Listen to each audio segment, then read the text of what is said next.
marta istig'for et. Astagfirulloh va atubu ilayh. Yoki bo'lmasam 100 marta subhanalloh de. Yoki bo'lmasam la ilaha illalloh Muhammadur rasululloh 100 marta ayt.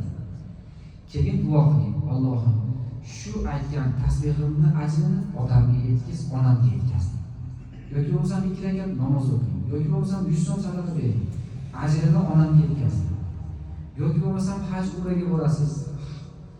Nafl umra qilasiz, masalan, umra badal deb qo'yamiz biz. Umra qiling, ajrini otamga bering, onamga bering. Yotgan joydan xursand bo'ling. Bizni shariat shunga buyurgan. Nimaga? Bir kun kelib o'zingiz ham ota bo'lasizda, bo'ldingiz hamda.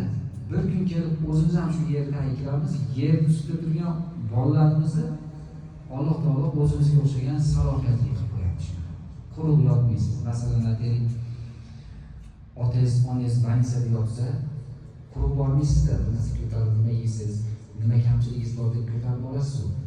Endi otangiz, onangiz yer ostida yotgan bo'lsa-chi, to'rttaman olib borsiz, kerak emas u yoqda, svidani qilib olib, kerak emas u yoqda.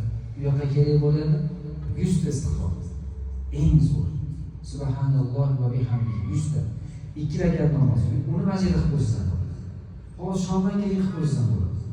Boshqa payt kechasi turgan haqiqiy Abu Hanifa rahmatullohi alayhi aytgan.